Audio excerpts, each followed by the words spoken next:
पूछते हैं कि अब तक आंदोलन से क्या हासिल हुआ। कुछ लोग कहते हैं कि शुभकरण सिंह जी की शहादत के बाद सरकार पे क्या दबाव पड़ा।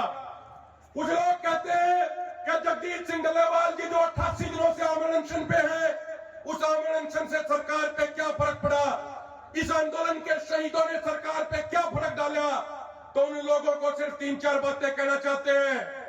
इस आंदोलन की वजह से, किसानों की शहादत की वजह से, सरदार जगजीत सिंह डल्लेवाल जी के आमरण अनशन की वजह से, दोनों मोर्चों के नेताओं के और किसानों के मेहनत की वजह से, जो संसद की परमानेंट कमेटी ऑन एग्रीकल्चर है, जिसको मिनी पार्लियामेंट बोला जाता है, जिसमें सभी पार्टियों के सांसद हैं, इस आंदोलन के दबाव में उस कमेटी ने कुछ दिन पहले अपनी रिपोर्ट संसद में सौंपी और इस रिपोर्ट की पहली वॉल्यूम के पेज नंबर 54 पे साफ साफ लिखा है कि देश के किसानों के लिए एमएसपी की गारंटी का कानून बनाया जाना चाहिए। इससे न सिर्फ अर्थव्यवस्था को बल्कि ग्रामीण अर्थव्यवस्था को बहुत ज्यादा फायदा होगा, किसानों को फायदा होगा, पूरे देश को फायदा होगा। ये इस आंदोलन के कारण हुआ।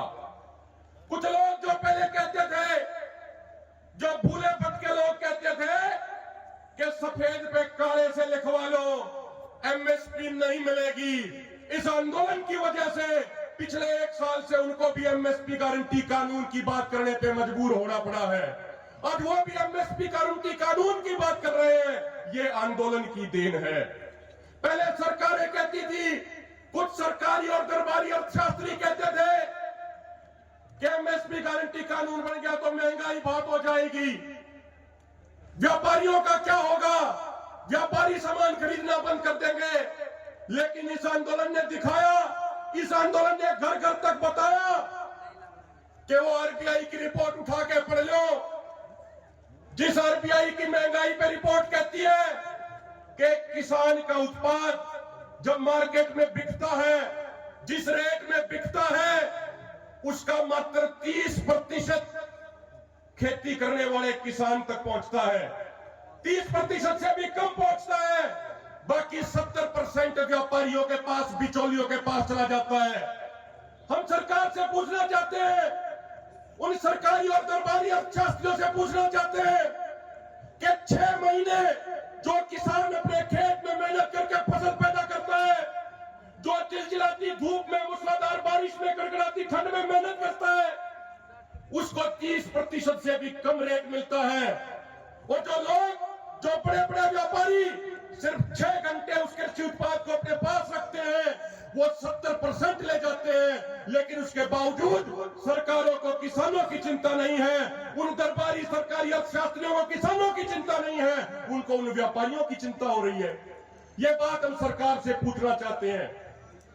साथियों, एक बात हम बिल्कुल स्पष्ट कर दें, कुछ लोग भ्रमित हो जाते हैं या कुछ लोग जानबूझ के भ्रमित करते हैं, तथ्यों के साथ, आंकड़ों के साथ एक एक बात का जवाब देते आए हैं। अभी हमारा पूरा ध्यान, हमारी पूरी ताकत, पूरी ऊर्जा सरकार के साथ होने वाली मीटिंग में बातचीत की टेबल पे किसानों का पक्ष मजबूती से रखने के लिए लगी हुई है और पूरी मजबूती से, पूरी ईमानदारी से, तथ्यों सहित पे पहले भी बातें रखी और आगे भी रखेंगे। और अगर किसी भाई को कोई भ्रम रह गया हो तो आने वाले दिनों में सबूतों, तथ्यों के साथ भ्रम भी दूर करने का कार्य करेंगे। हम देश के किसानों से यह कहना चाहते हैं कि देश के सभी किसानों की 23 फसलों, उनकी 100% एमएसपी पे खरीद कराने के लिए लड़ाई पिछले 1 साल से लड़ रहे हैं और देश के सभी किसानों की, सभी फसलों की 100% एमएसपी पर खरीद कराने का गारंटी कानून बनाएंगे। इस लड़ाई को अंजाम तक पहुंचाएंगे।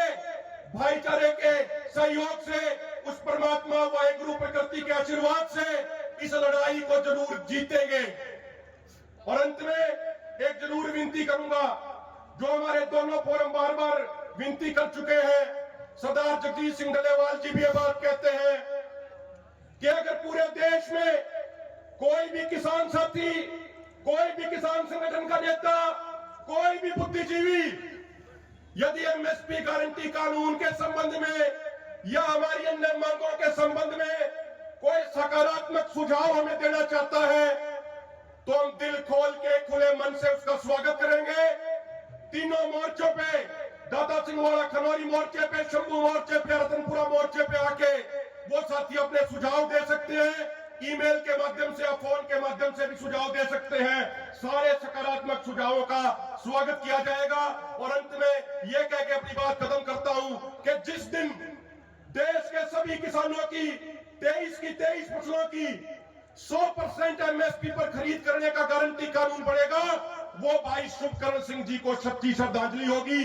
वो हमारे किसान आंदोलन 1 और किसान आंदोलन 2 के शहीदों को सच्ची श्रद्धांजलि होगी और इस लड़ाई को अंजाम तक पहुंचाएंगे। परमात्मा का, वाहिगुरु का, प्रकृति का आशीर्वाद रहना चाहिए। आप सबका बहुत बहुत धन्यवाद। वाहिगुरु जी का खालसा, श्री वाहिगुरु जी की बहुत बहुत धन्यवाद।